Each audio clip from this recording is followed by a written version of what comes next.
Council of Nigeria took his stand and said antigen antibody cannot be used in Nigeria. And of course, we quickly put a paper together that was published, and that paper shows that all the evaluation criteria that were published in other countries, even as high as 100% performance, were not relevant in this country. And our country remains our country, unique and special. And of course, by the time we did an in-silico study, we discovered that the organisms that are available in our clients, in the variants that were spreading in our Nigeria, are one of the highest standard people in the world. You find that anywhere you don't find Nigerians, don't stay in that country, carry your bag and go away. And that is why most of the variants of that virus were also found in Nigeria. And we were able to do the pathogenic tree of the movement of this virus across the globe and how they circulate in Nigeria. One lesson we learned is that there is peculiarity of the variants of the circulating virus in Nigeria. So if we must develop an antibody, it must be specific to the circulating variants in our environment, an opportunity for business strategy. For my colleagues that thinks that the only source of income is putting urine and stool in your pocket, this is a gold mine production. This is a gold. We are not talking about hundreds of naira now. We are talking about millions of dollars, where you can actually engage yourself, and at the same time, you will be helping your citizens. You will be helping Nigerians, and that is one of the things that we are losing. There is no doubt that the way we practice medical lab science will change COVID-19 era. Let me start by a simple example. When I was talking in Abuja a few weeks ago with the Vice of Medical Laboratory Director, I showed them this result. These are my own personal results, so I'm not bringing any confidentiality here. Now you will see the COVID-19 results in North America, and you see how it was reported. In this result, you will see 5 procedures that were used in diagnosis. You have Roche Covert, that is an automation that will only detect envelope and nucleus capsule gene. Of course, you see them using antigen Panther that will discover the core of circulating gene URL. And then you see them using C gene that will discover envelope and N gene and even a bit of the core gene. You will see them again using BB-MAT that will discover all variants of nucleocapsid gene. And then of course you will see them using gene expert that was configured with E and N gene. Now there is almost no variant of that disease, of that antigen that is not captured by this 5 method. But what we have in our report, negative. That has no meaning in the global context. Now if you look at all these SOPs, all these methodologies that were used, the approving agency were listed.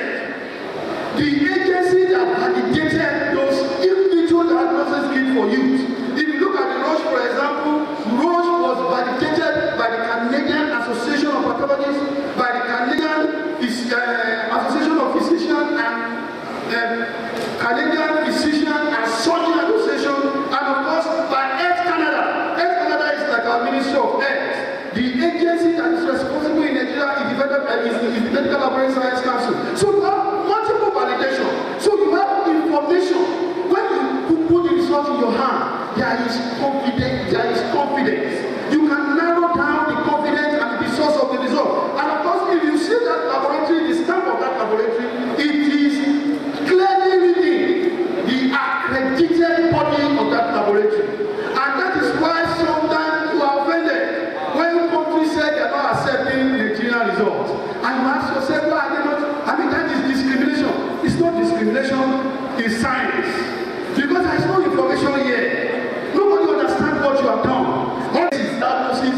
There is nothing called negative in molecular diagnosis. Also, when you see the reporting comment here, it said a negative result does not produce, a negative result does not preclude the possibility of SARS-CoV-2 infection, since the adequacy of the sample collection below the analytical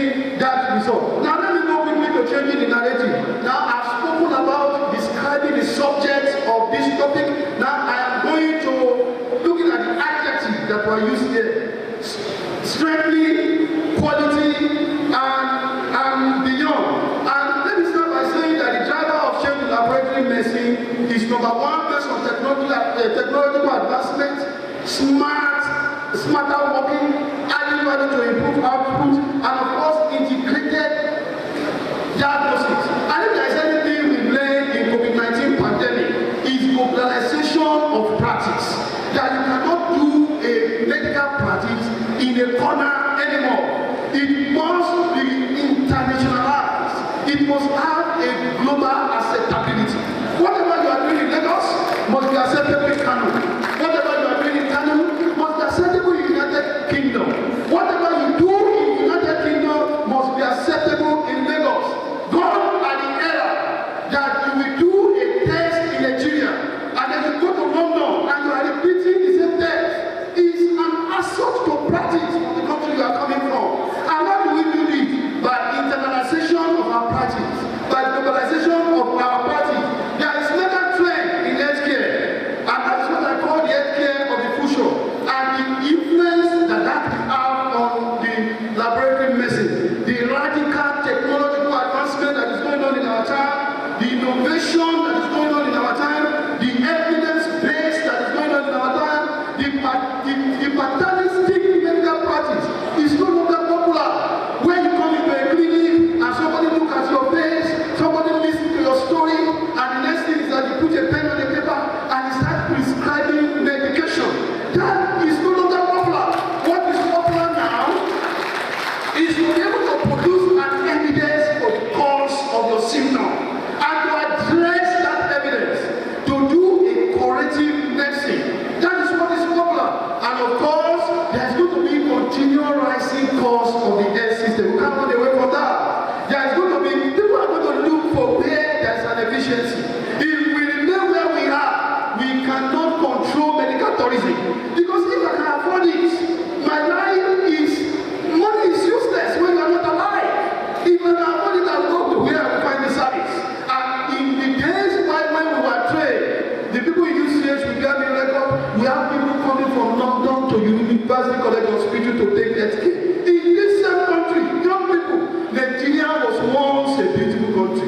Nigeria was once a country that was honored and respected by the world. But what has happened to this country? There is hope. And the hope is that we have to look back and see where we miss it. If there is anything COVID-19 will do to us, it's for us to look back and to begin to look forward with great expectation. Now there is a way we can add value to the circle of quality laboratory medicine. I will not expatiate so much on it. The acronym is science, standardization, clinical effectiveness, innovation, and all the rest. These will improve the quality in the laboratory. And of course, I've said so much on globalization. But let me emphasize that the target of every service in healthcare is the patient. Is the patient.